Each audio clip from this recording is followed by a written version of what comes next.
Selectmen for your patience in getting this done. What I'm going to do is essentially let Joel do the presentation. We put this together with a lot of information.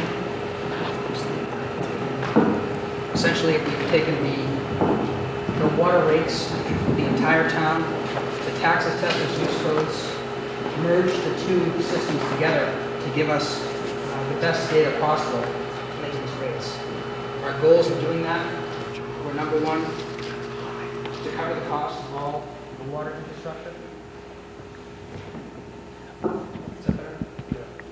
Cover the cost of the water infrastructure, as well as putting money aside to bring the infrastructure up to date. Most of our water and sewer pipes in town are 75 to 100 years old. Also, part of the process is to take a good look and make sure that the water rates are fair and that they benefit the majority of the town. And I think we've done that. We're going to go through the slides. Please hold your questions till the end, and then we can try to answer some questions for you. Thank you. Does this need to be shut off? Or give it to Joel. Sure.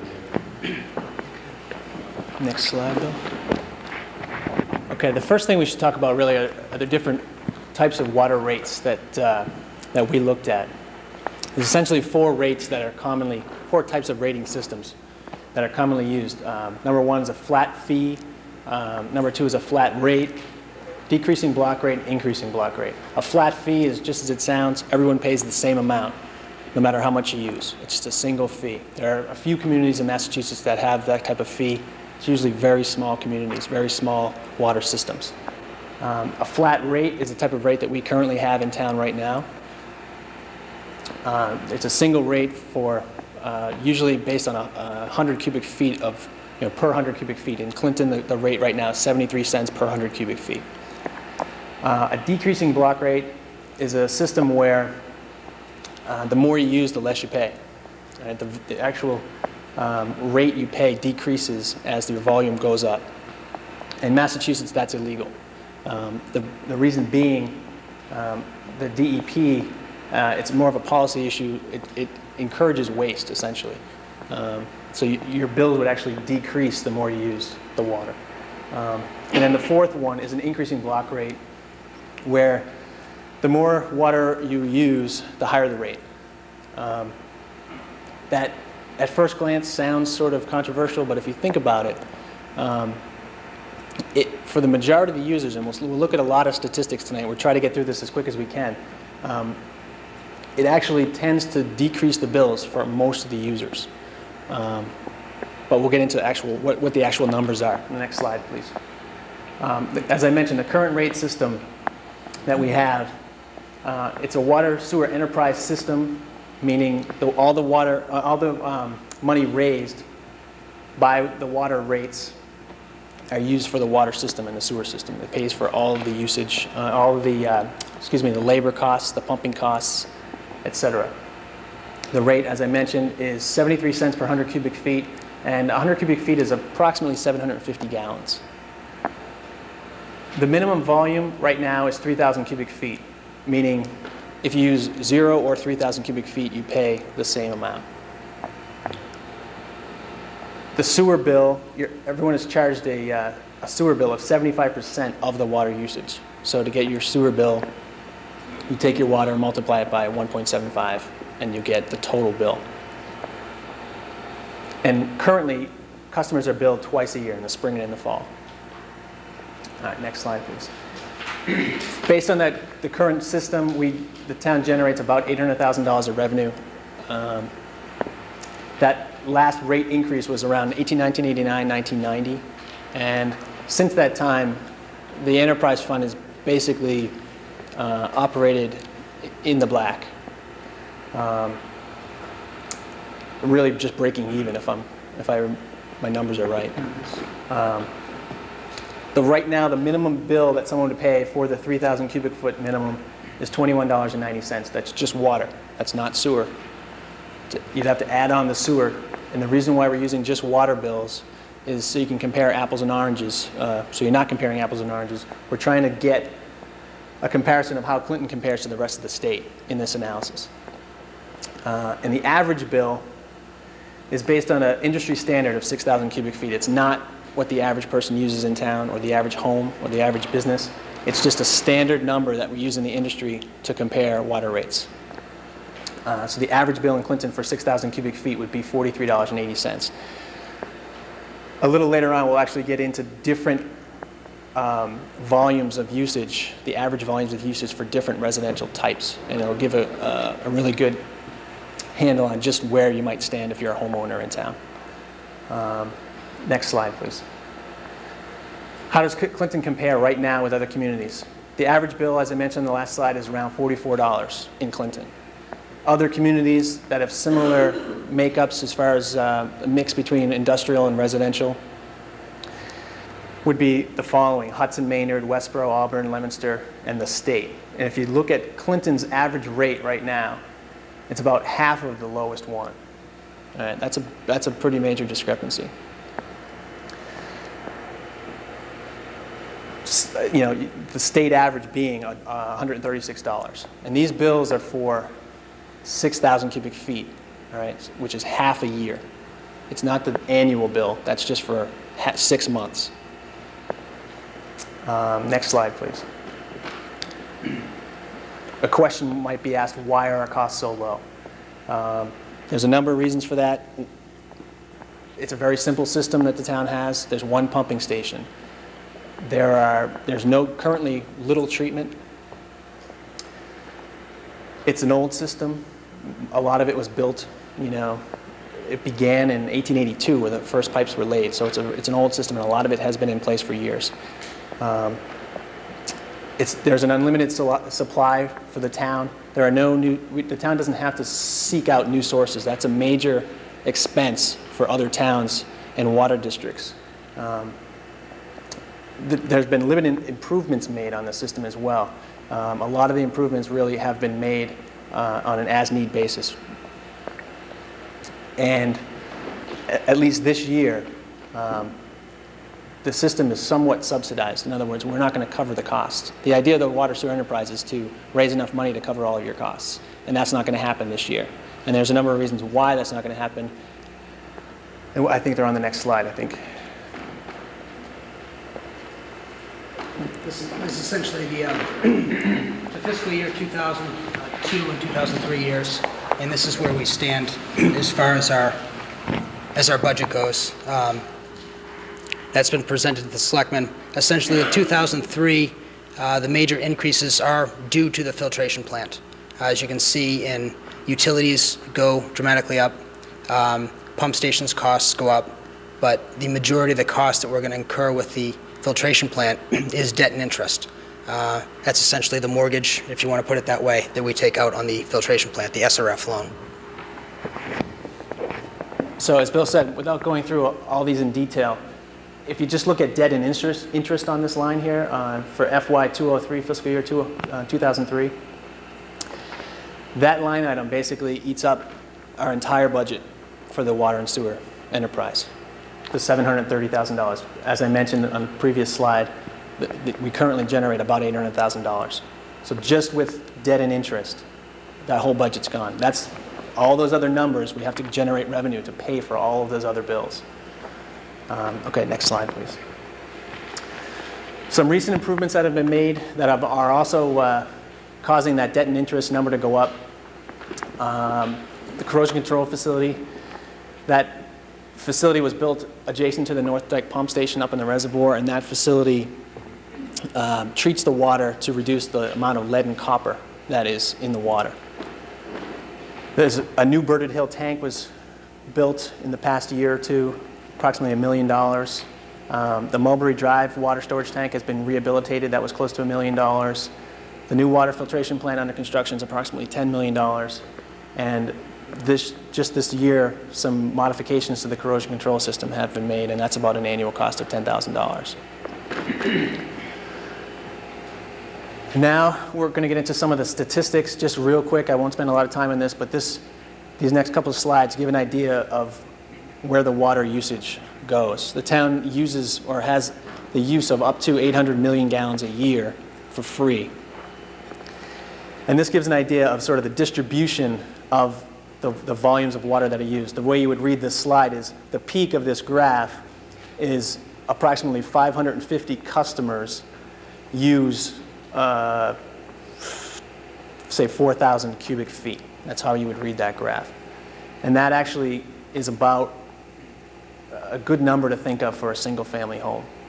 So that the peak of that graph is really sort of the range of single-family homes. And as you go further out on the larger users, you get into, it is residential, but those are the larger apartment complexes with multiple units, you know. And you can see there are very few customers that use, say, under 1,000 cubic feet.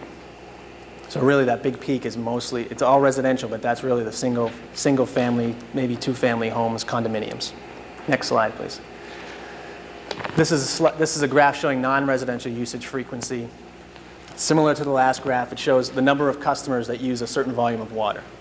And you can see that the number of customers, that axis is an order of magnitude smaller. To read this one again, the peak of the graph is saying that 2,000 cubic feet, there's approximately 40 customers that use 2,000 cubic feet. These are non-residential, say commercial. And as you go out, you can see that there are small numbers of very large users. Okay, next slide, please. Just some quick statistics as the distribution of the different usage. We broke it down as residential versus non-residential. And the blocks that we're using here are sort of important to think of when I get into the different water rates and the structures that we looked at. But as an example, less than 3,000 cubic feet, there's approximately 28% of the population of the residential users use less than 3,000 cubic feet.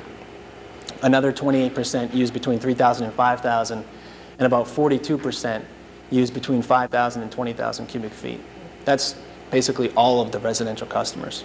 98% of them use less than 20,000 cubic feet. And again, on the non-residential, which is really can be thought of as commercial, there are basically 5% of the users use over 20,000 cubic feet. So that's a pretty small percentage. That's 5% of the total for the whole town. Next slide, please. So, as I mentioned, of the 4 different rate structures we looked at, we basically there's 3 that are possibilities to use in town. One being the flat fee, which when we looked at was just really for argument's sake, we really threw it out. It wasn't even really considered. We did a quick analysis, and the estimate of a flat fee was approximately $500 per user. So the largest twice a year. So $1,000 per year. $1,000 per year. So the largest corporation in town would pay $1,000, and a condo owner would pay $1,000. So we threw that out. So we had basically the decreasing block rate, as I said, is illegal in Massachusetts. So we're left with 2 options. Option 1 being use the current system and just increase the rate until we bring in enough revenue. And option 2 would be an increasing block rate. So with option 1, the way we did this is we essentially created a huge database where we had all the average usage for every property in town. And using some logic, we were able to basically just increase the rate, and it would calculate the water rate for every user in town, and then add them all up and give us a total. So you could just play with that number and just keep increasing it or decreasing it to see how much revenue you'd have to generate. And when we did that, what you'd end up with is to raise the amount of money we need to pay for all the bills, which is approximately $2.1 million, up from $800,000. You'd have to raise the rate to $1.92 from 73 cents per 100 cubic feet.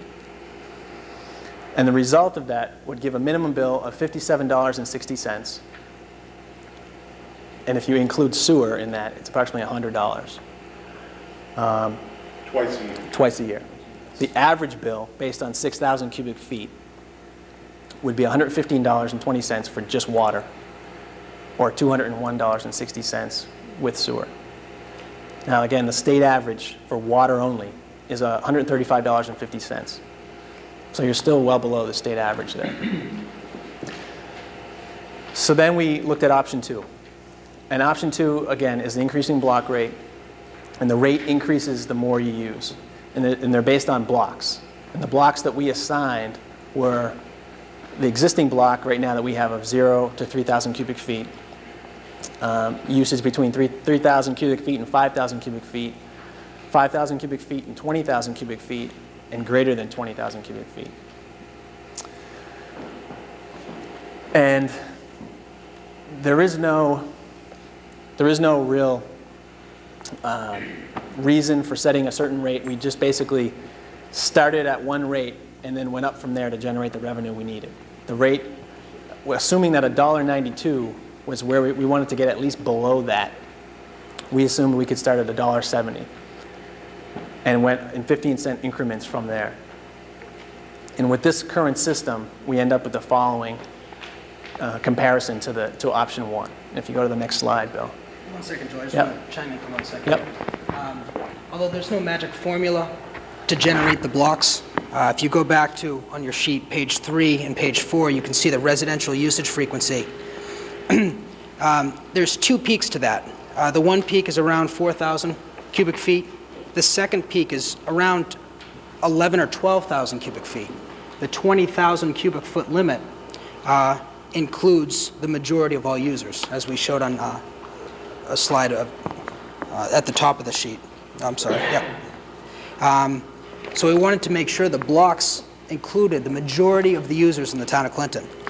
And also, if you flip the page and look at the non-residential usage frequency, you see 2 spikes there. One spike is around 2,000 cubic feet, and the other spike, again, lies around 13,000 cubic feet. So once again, the 20,000 cubic feet encompasses the majority of all of the residential and non-residential users in the town of Clinton. So although there's no magic formula to derive these, we carefully looked at the effect on the user. Thanks, Bill. And so if we go to the next slide, we look at a comparison of option 1, or the current system, what we have now, what the bills are, what the option 1 would be, that flat rate, and then option 2, the increasing block rate. And what we end up with for a minimum bill with the increasing block rate is $51, which would be twice a year just for water, or $89.25, or an average bill for 6,000 cubic feet of $108 or $189 with sewer included. So you can see that at least for the minimum and the average bills, the bills are lower than the flat rate. The state average, again, being $135, and again, you're still below that, well below that average. For water. For water, yeah. There are a number of ways to assess for sewer. That average would increase if you were to incorporate a community sewer. That's right. So we're looking at those first set of numbers rather than... That's right. That's right. There are a number of ways to assess for sewer. Some towns have a flat fee. There are a number of ways to do it. So we're trying to get a way to compare all the numbers together. So you can see there is a savings. It's not dramatic, but it's a savings. The average bill, the savings is $7 approximately. But again, that's twice a year, so it is a savings. So if we go to the next slide, this sort of gives a comparison of what we calculated for the average use volume for all those different users. A condominium, a single-family home, a two-family home, a three-family, 4 to 7 units, and greater than 8 units. Now, that greater than 8 unit number, you can see the usage volume is very large. It includes large apartment complexes. So it's sort of a dramatic residential use. So with your block rate, which is option 2, your rates are lower for your multi-units than if we had a flat rate. Up until about a usage of about 14,000 cubic feet. Okay? Everything under 14,000 cubic feet, it's cheaper. And, Like an 8 units. Yeah, someone who owns an 8 unit is going to see a bigger increase with the block than they would with a flat. Right. But below 8 unit, they're seeing a savings with a block rather than a flat. That's right. Our 20,000 cubic foot, you see it's billed at $2 per 100 cubic feet. But you're also billed $1.70 from 0 to 3,000, you're billed $1.85 from 3001 to 5000. It's graduated. You're not paying your entire bill at $2. So at a point of about 13 or 14,000 cubic feet, that's where the $1.92 flat rate and the increasing block rate meet. So it's about equal at about 13, usage of about 14,000 cubic feet. And just for a comparison as well to the rest of the state, about half the communities in the state use an increasing block rate.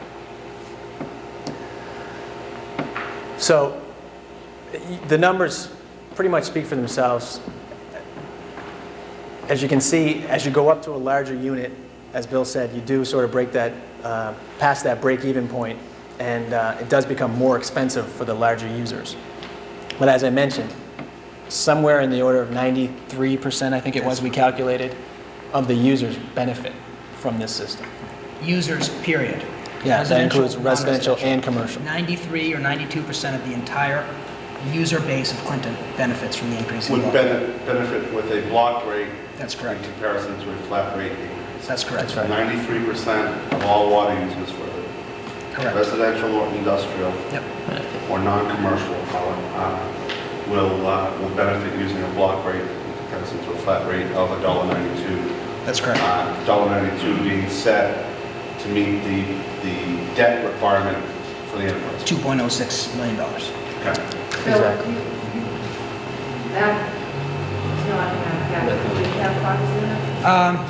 I can definitely get to. They're all- Jill and I worked on the slide about 4 o'clock today, so that's why it's not in that pack. I apologize for that. It's in the newer versions, and there's a couple on the desk here, actually. That's a good copy to have. Do you folks in the audience have this? You do, okay.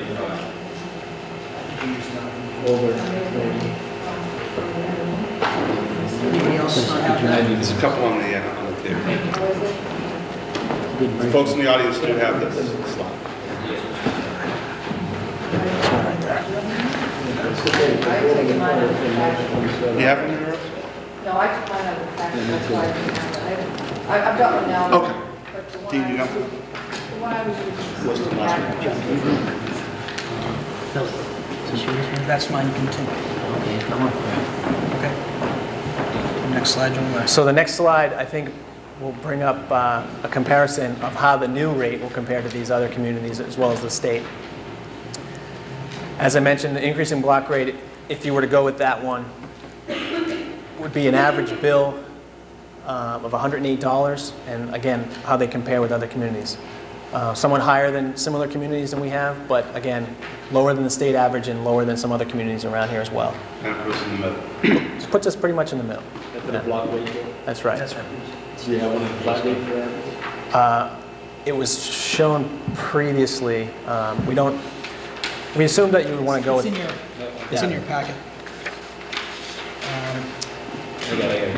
And an important thing to point out as well, with the fact that this rate has stayed the same for the last 10, well, more than 10 years, 12 years now,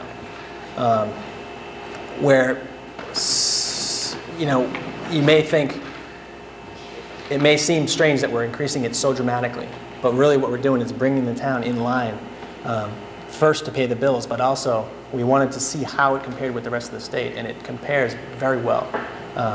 So one way to think about it is that you've really been getting incredibly inexpensive water for the last 12 years. And it's sort of the optimistic way of looking at it. I think everyone has a great appreciation. It's a realistic way. Yeah, it is. Yeah. As well, as we mentioned as well, the town really has only made improvements where they've had to in the past few years, just because there's been other things to deal with. And with these rate increase, from what I understand, we're going to be putting money aside to do improvements every year on That's right. infrastructure, That's which we right. badly need in the town. Yeah, that's right. Approximately $200,000 a year, in my hopes, will be allocated for infrastructure repair. And one of the very first things we need to do is do a study of what we need to repair. It's not just going to be randomly placing pipe in the ground. It's going to be a well-documented and well-executed plan.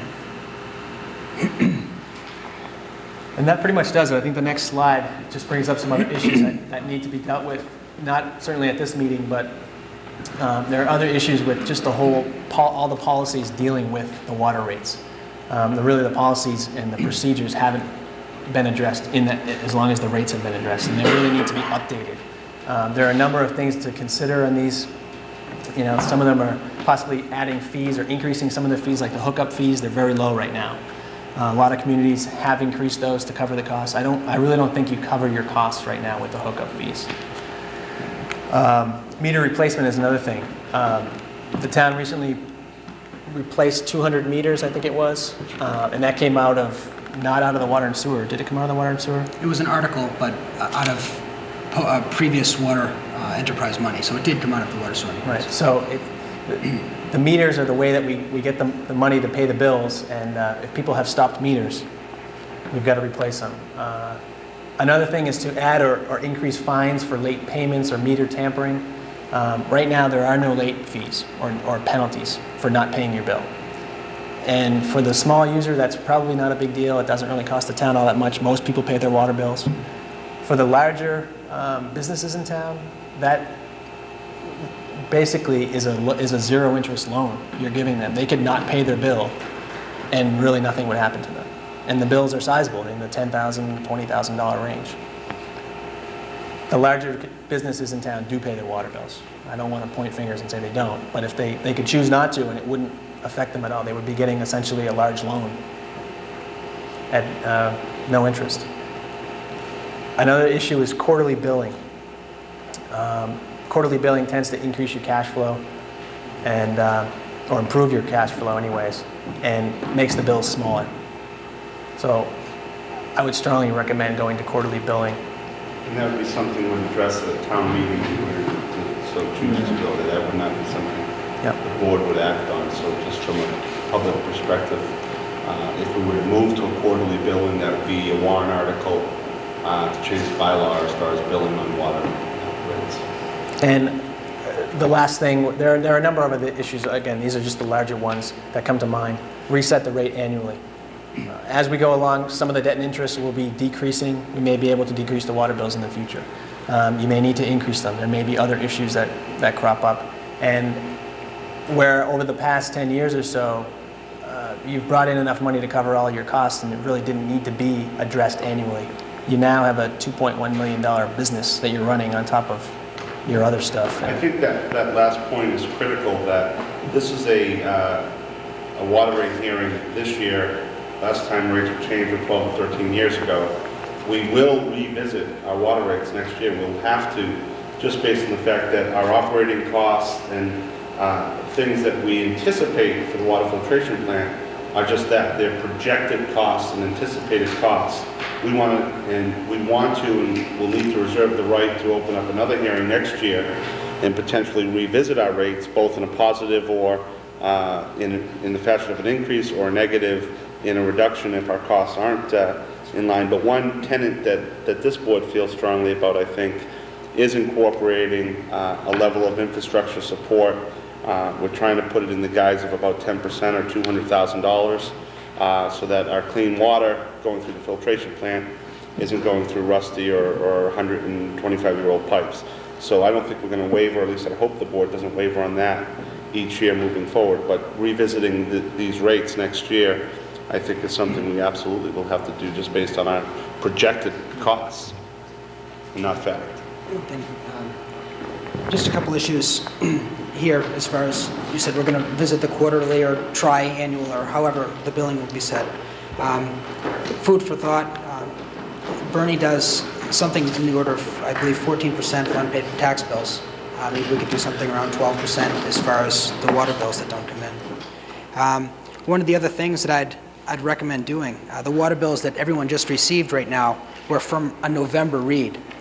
We plan to go out and read again in April. If we could move that up and get another round of bills out soon, we could do that at the old rate. That way everybody in town gets a clean slate, and come the next billing cycle, whatever we do, quarterly, tri-annual, however, will be billed at the next rate.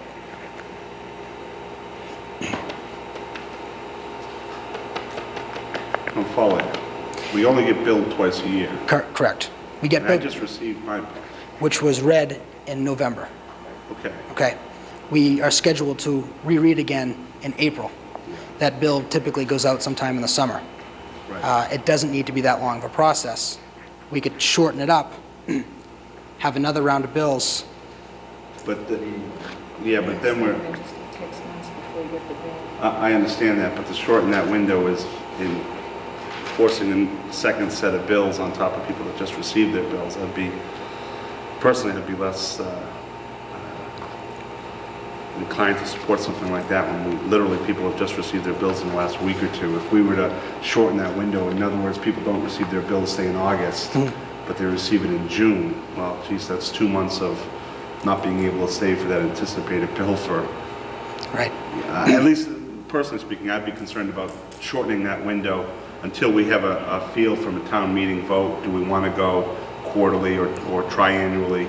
To reduce that window, I'd be concerned about putting another bill on people's doorstep. The benefit of that, Mark, is that all the billing as far as November to now is on the old rate.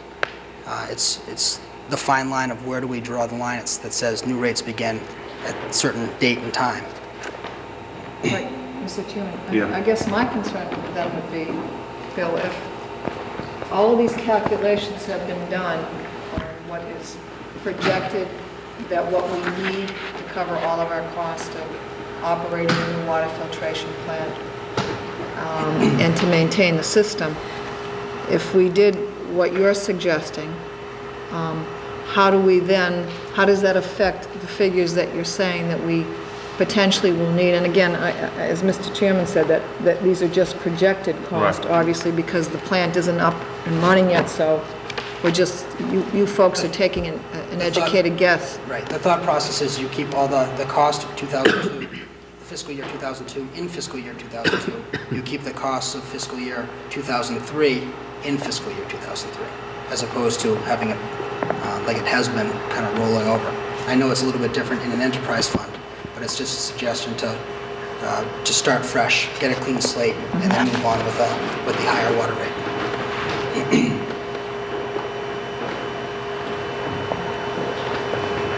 I would have to concur with the chairman and not for the bill so quickly on the rate payer.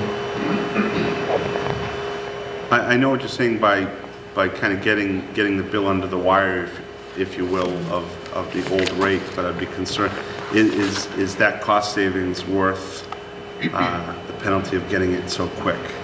That's something to... Yeah, and I'd be concerned about dropping another, 6-month bill on someone in such short I order. understand. The thought process being, you separate the 2 years, and water that you've used is paid at the old rate.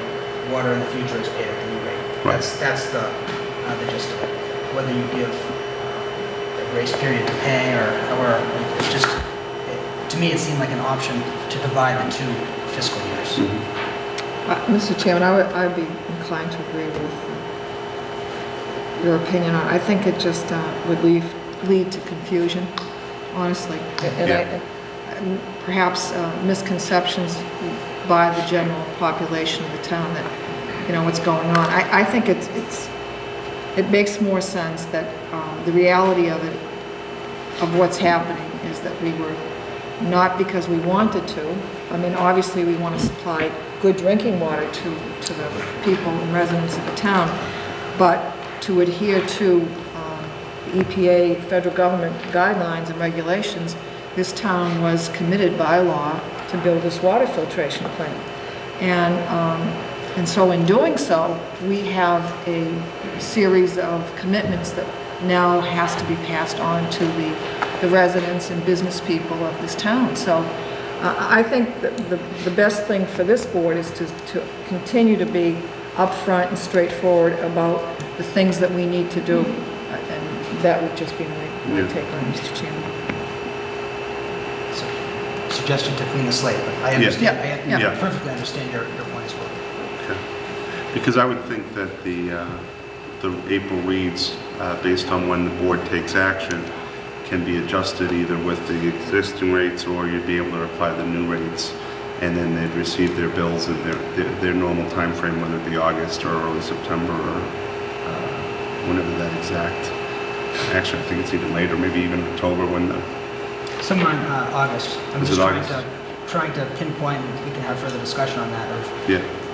if you're going to go to a quarterly or triennial or how. Again, that's not for this board though, Bill. Right. That's town meeting, which will occur at our next town meeting.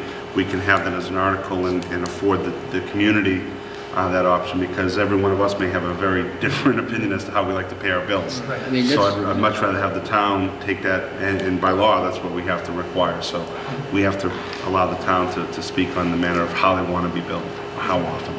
I mean, that's what I was just gonna say. I mean, I would rather have the town meeting, have the townspeople vote what system they want to get billed under, whether it be Yeah. annually or quarterly.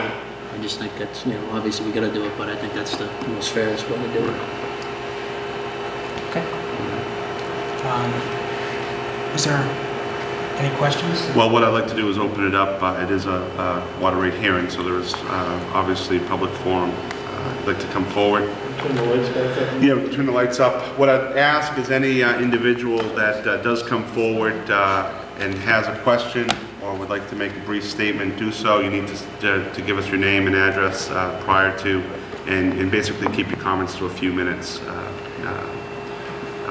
at the longest. So, go ahead, sir. Yeah, through the chair, direct your questions through myself.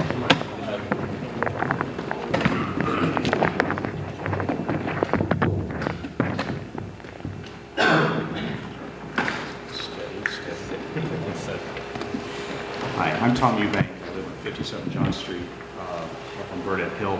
I have some of the worst water I've ever seen in the world. So I'm obviously ready to see any improvements that can happen. Water department was really great last spring or summer, I think it was, and came out and replaced the line to the house from the street, but we're still getting all sorts of particulate. I go through a water filter that's supposed to last 6 months on the kitchen sink. I go through it about one a month. Without getting, until it gets to a trickle. I use them as much as I can. Couple of things. When are we in the, if I may, through you, Mr. Chairman? Yeah. When are we looking, I haven't heard anything in the presentation, when they're expecting the new rates to take effect. That's for us to decide, yeah. Okay, but with your discussions, at some point in time, they have to have some sense of how much money was going to be spent, or is to be spent with these projections. And at some point in time, there was some projected thought, I would think, as to when these would start. And that gets to be some of the question that you were having a discussion about a moment ago. Correct. So we will discuss whether or not we put the rate increase effective the April reading or effective in our fall reading. Or based on town meeting vote, if they want to go quarterly, we may have readings that occur this summer. Okay, based on that answer, I would like to suggest that the board seriously consider that the new rates would be effective after the April, for any water used after the April readings. Quite frankly, if I went down to the supermarket and bought a gallon of water last week and then walked in today and they say, oh, by the way, it's gone up, and we want to charge you for the water you bought last week, the difference, that would be the effect of charging the new rates, which is they're trying to point out to not do, the effect of charging new rates on anything since November. Because people have already used and consumed and haven't been able to adjust their patterns. And if you go with the tiered rate system, that's obviously, as they mentioned, set up to try to promote conservation and that type of thing, and people haven't had a chance to work with that.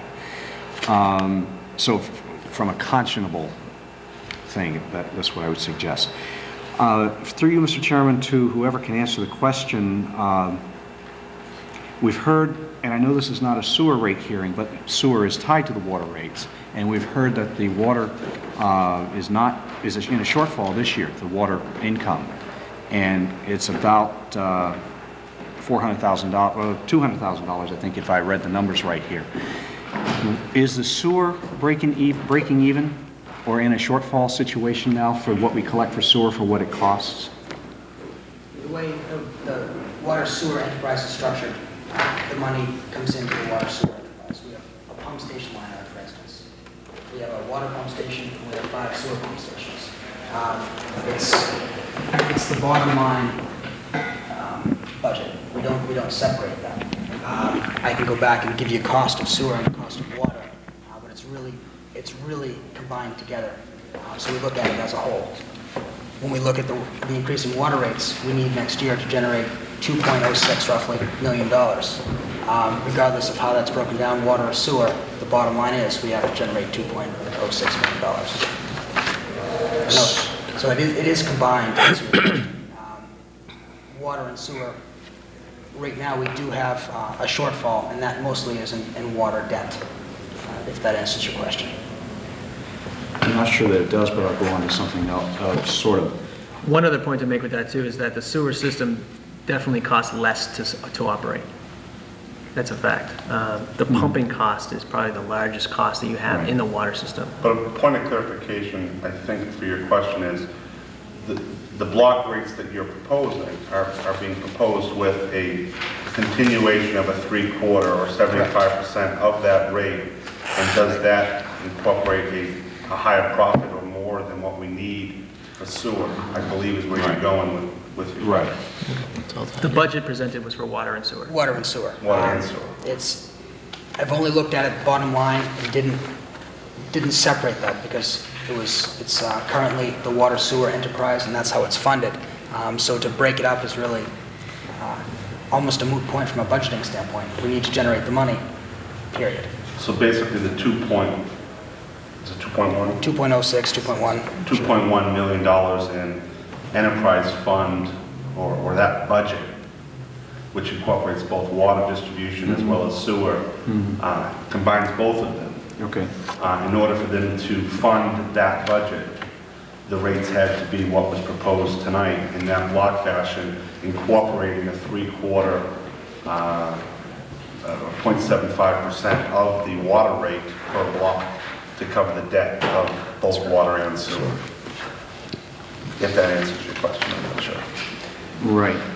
The sewer rate basically is going up 145%, water rate's going up a higher percentage than that. And I just, the way this presentation was made was we were splitting the water from the sewer to keep apples and oranges straight. It's very much split here in this presentation. And so it raised the question of how is this being done here?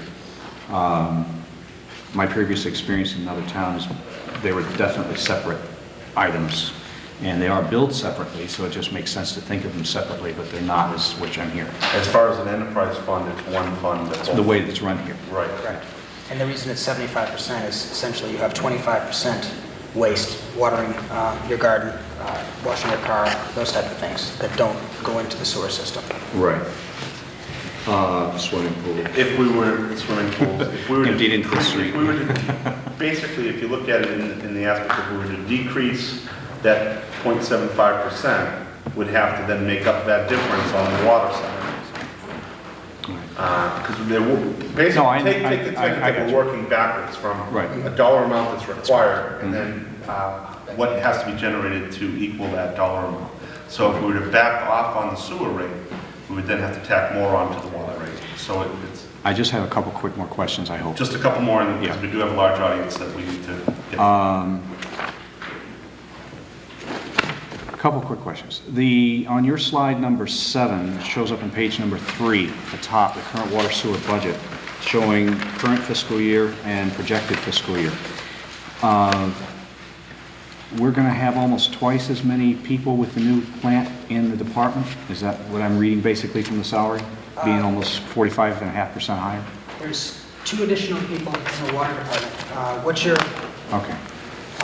There's 2 additional people. However, in the current budget, revisiting this through the budget hearings we've had, I analyzed the sewer. There's 1 person currently in the sewer enterprise from what I call the road department. This next fiscal year, I'd like to pull another person into that enterprise, because on a day-to-day basis, technically 2 people work, about 2 people per day work in the sewers. So that moves a salary Right. tax generated position into the enterprise fund and Right. funds it back. So what that does, if you're looking at 2002 versus 2003, you see 3 people. Okay. The addition Thank you. of employees is 2.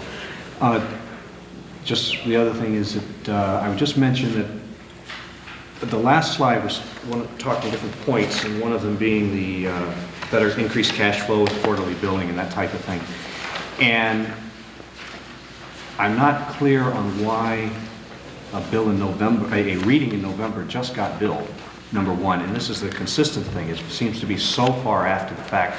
I would like It's to... been very consistent for years. I understand. That's the duration, I so- understand, but I like to go down, I literally went down because I looked at my meter to see if there was any correlation. There's no way to correlate what's on the meter and what the reading is, so I had no way to know that it was an accurate reading to be able to contest it in a rational way.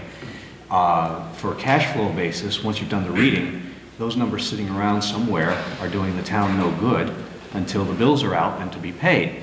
From that standpoint. If, and quite frankly, I see a lot of merit in the increasing block rate from previous experience in other towns, and it's also here type of thing.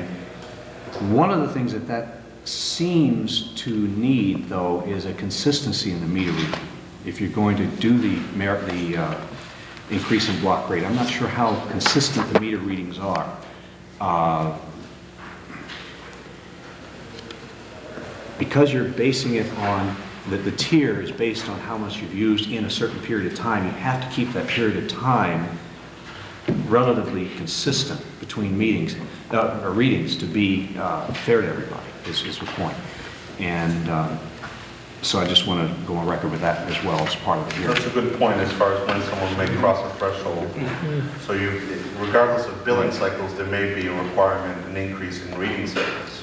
Right. So you can track, especially the higher end users, when have they crossed to the next tier. And consistency with Yeah. that. Right, through the whole thing. And with all of that, I think you'll see the cash flow improve. That's needed, and then maybe in the next year we can have the lower rates that you talked about might be a possibility. Just a point to, one point to make. Well, my if I- name is Eubank. I know.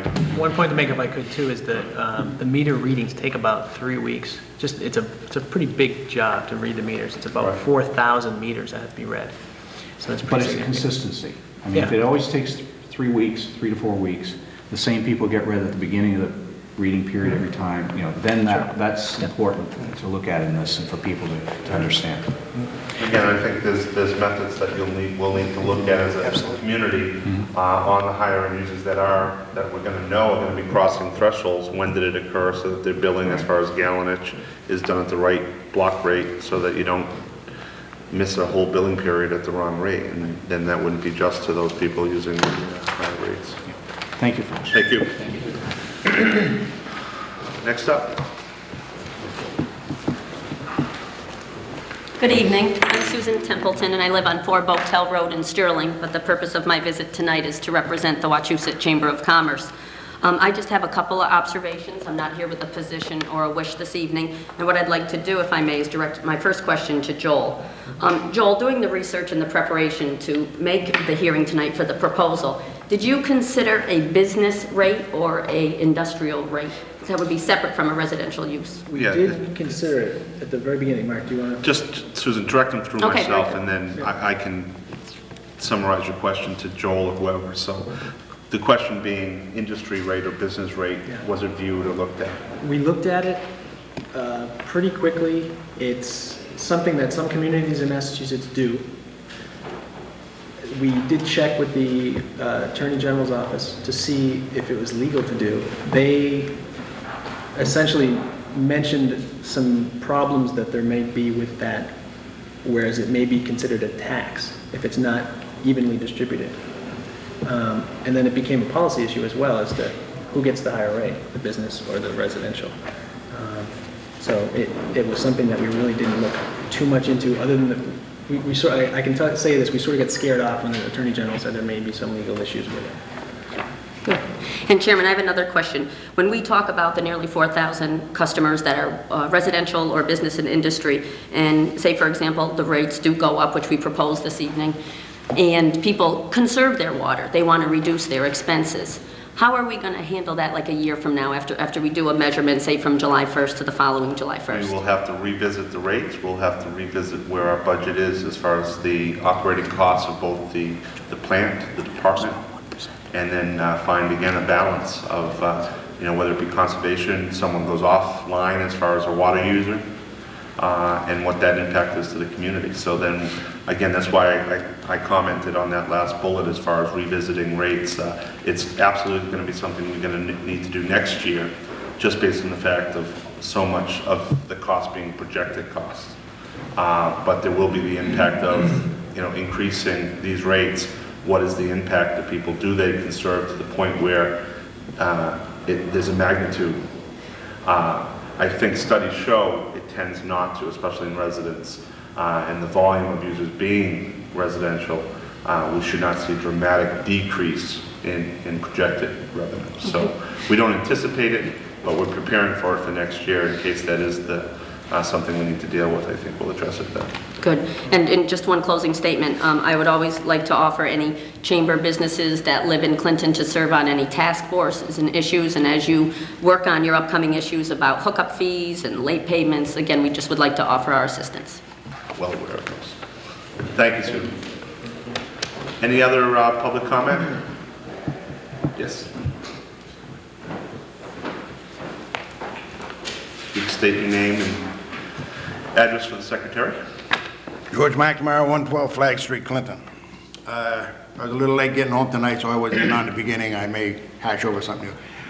The type of rate, is this going to be voted on at a town meeting? No, the rate is set by the Board of Selectmen. After you hear from the people in the town? Yes. And you're not going to hear about many, because I don't know how many knew that the meeting was here tonight. I didn't. We've advertised it for actually almost 3 weeks, and it's been I posted. haven't seen it. The last one I seen was when I came to the last one that was on the town hall door that the meeting was canceled. That's the last I know of it. I didn't. I wasn't aware of this. Anyways, I'm personally in favor of, water I use, I pay for. And I think everybody should do the same thing. What you use, you pay for. I don't care if you're industry, I don't care if you're on welfare. Whatever you use, you pay for. A few things I do find offensive is to compare us with Hudson or Maynard or Westboro or Auburn or Leominster or any place else in the state, because how much of any other town has half of their tax base underwater? We get nothing for that. Nothing. I don't care what they give us. And I don't think it even belongs in here, or why you would even compare us to Hudson.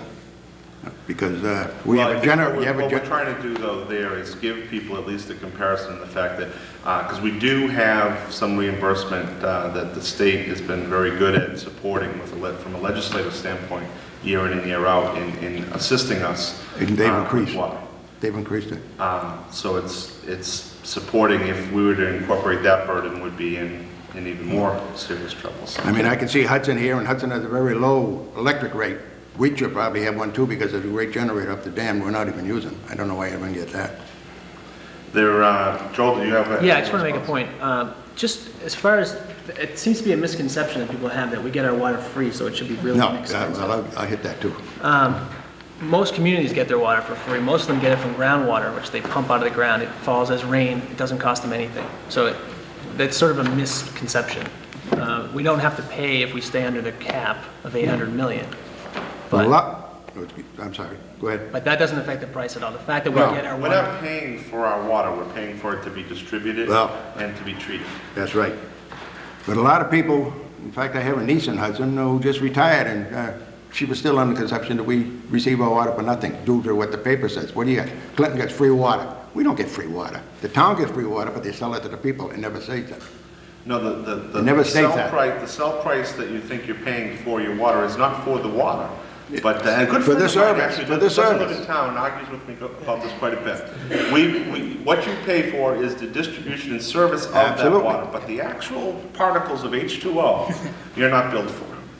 Agreed. Okay. But everybody figures it's free. Well, why don't they state all this stuff? They don't do that. And as far as water, we could increase it if we get a look into Wiki-Peaky. We should grab that thing, because if we don't, somebody else is going to. Well, we have water rights to that. Well, I know we do, right now. But you're going to find some of these towns that are looking for water are going to try to grab that through eminent domain or something else. We ought to latch into that. We're going to have a filtration plant. Use some of that water, too. You can offset it in case there's an increase of amount. The building's going on in Clinton. You're going to go over the rate pretty soon. We have secured that as a conservation land and for water usage. So Well, we should be as a using it. board, we've acted in town meeting. We're, I think, in good position with that as a water resource if we need to use it. Well, we should definitely be using it. But as I say, I want to go on record as stating that water I use, I'm willing to pay for it. But I don't see anybody just because they want to as the lady stated up here before, industry, no. Industry can write theirs off, I can't write mine off. I understand that. They can write theirs off, I can't. Okay, thank you. Any other comments from the public? I hope we've answered as many questions as we can tonight. Mr. Chairman, just in closing, Yeah. I would just like to congratulate Bill and Joel for doing a great job on this. I know they put a tremendous amount of time and energy and effort into this, and they did a great job. And I think the presentation was very simplified and pretty much easy to follow and easy to understand, so Yeah. thank you very much. What I would like to do, and again, it's up to the pleasure of the board, is keep our hearing basically open to the fact of allowing ourselves some feedback from the community that may see this on TV tonight. There are some people that had questions as to when the actual meeting or hearing was going to take place, and rather than take action tonight on the actual rates and whatnot, incorporate what we've heard, and more importantly, afford the community the opportunity to give us any feedback or concerns they may have, so that we can then discuss it, really taking in, I think, the whole community's concerns and thoughts. So, Maybe you Chairman, could the leave only- these in Mike's office. Mhm. Pick up. Mr. Chairman, and perhaps the town administrator could supply us with the information. I think an issue that is really important that hasn't been brought up is, obviously, the water filtration plant construction has commenced. And at some point in time, our commitment to paying for that plant will come due. And so perhaps the administrator could give us, and for the general public that's sitting there and people out there and people who are sitting here today, we could have some type of a time frame of when our obligations start kicking in. So, and I think that's an important issue. sure. And that's just a suggestion. Yeah. But I think that's important. Yeah. Sure. You guys break down of that. Okay. Could- You want to come forward, Mike, and give us that, or do you have? Is it not readily available? Yeah, well, the exact breakdown I can get you, actually, our repayment started last month, so it starts this spring. Right. And then we have a 20-year payment cycle thereafter, principal charges that we have. I guess the debate or discussion we then have is, as was brought up by one of the citizens, our April reading, does that reflect a new rate for people that used water since November? Is that just? And it may not be, where people aren't able to implement conservation. So, and that's open for discussion by our entire board. Do we do an April reading at the current rates, and then our next set of readings, whether it be quarterly, biannually, or triannually, then reflects a new rate, but everyone's put on notice, effective the approval of the rates, that your water usage from X date Right. is at a new Right. level. But again, I think the important issue here is that people have to realize is that, as Michael said, our financial obligation has already started. So it isn't something that we can put off for months and months and months, because we have to, and I agree with you, I think we need to give people ample time, but we can't, as a board, delay this for several months. I mean, we need to set something and take some particular action, specific action, because our financial obligation on behalf of the town, the clock has already started ticking. I understand that. I'm of the opinion that our April reading should reflect our old rates, just based on the fact that people don't I agree have- with you. I agree So, with you. so I agree with that. when we actually vote for an actual rate, isn't going to really impact our revenue until the next reading, which would either occur this summer or fall.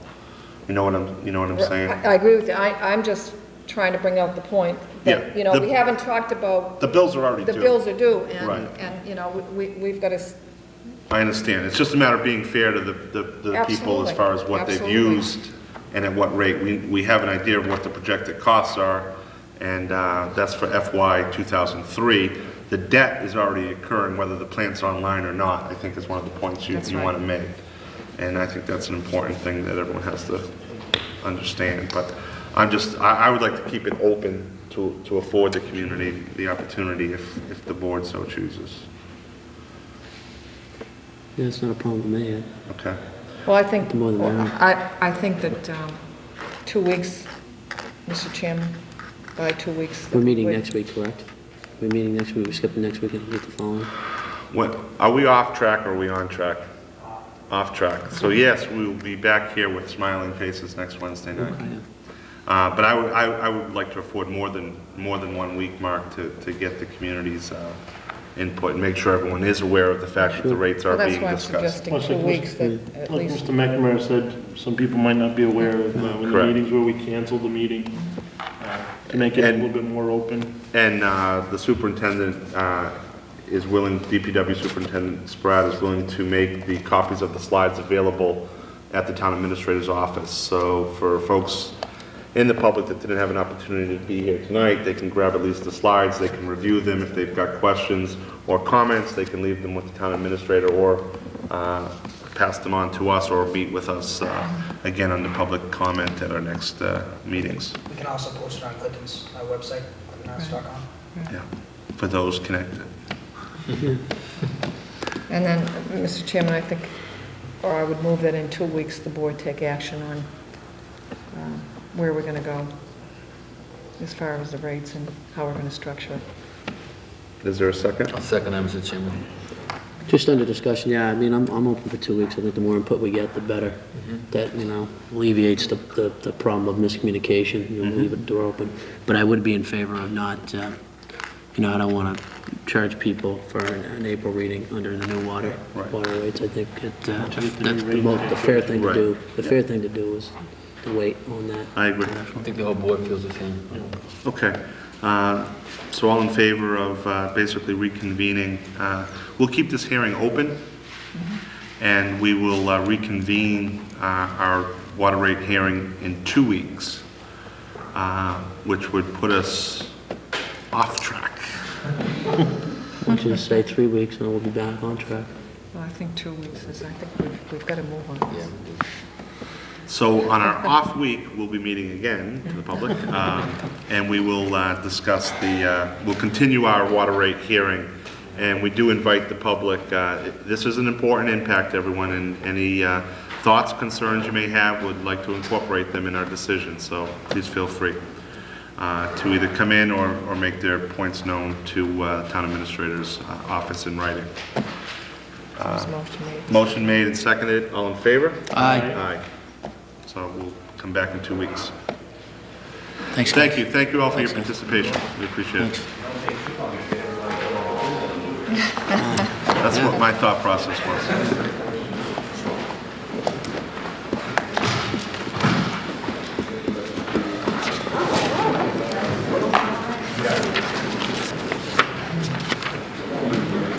Okay. Committee reports? Any committee report updates?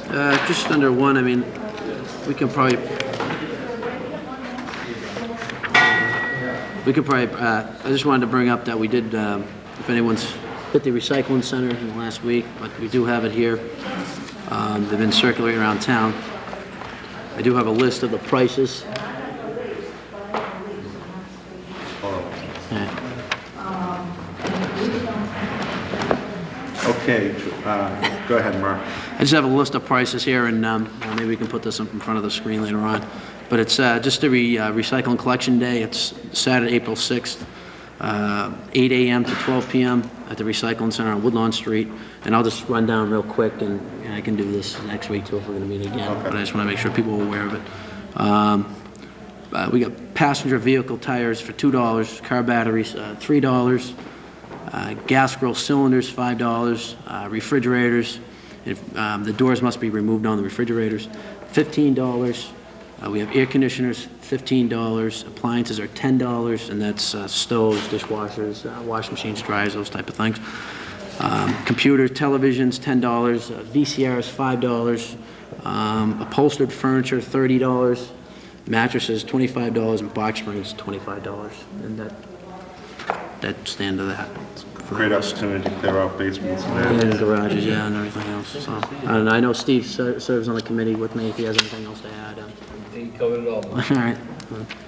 any other committee reports?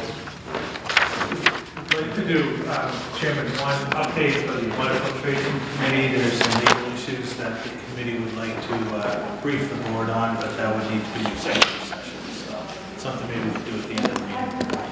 Yeah, why don't we go into that rather than go in and out? As far as the school building committee, I give everyone a quick update there. They've actually made some significant progress. They made some changes in their management on site, and it's still going to be very difficult, I think, for them to get in mid-year next year, but that's what the general contractor is projecting to the community at this point in time. We're leery of that date, but there has been a significant improvement in the number of laborers down there, as well as the overall management of day-to-day operations on site, which is great news to us. And certainly, I know our clerk of the works, Phil Bailey, is working very hard for the community down there, and he's pleased with the improvement. So from a building committee update on the school, I just wanted to keep everyone in the loop there.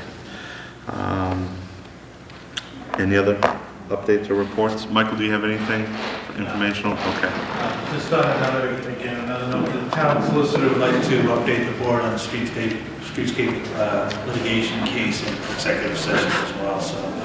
So we'll have 3 different Article 3 executive sessions on the agenda. Okay. So we'll go into executive session prior to our budget discussions and then come back in for budget discussion. Yeah. Okay. Under public comment, we would like to give our respects to Joe Moreno's past and former selectman in town. A good guy that a lot of people had good friendships with, and we give our best to the family from a Board of Selectmen standpoint. Any other comments? Any public comment? Being none, entertain a motion to go into executive session under Article 3. So moved, Mr. Chair. Second. Roll call, Mark? Aye. Mary Rose? Aye. Stephen? Aye. Dean? Aye. Chair votes aye. We will have 3 executive sessions, and then we'll be back in public open meeting for budget discussion.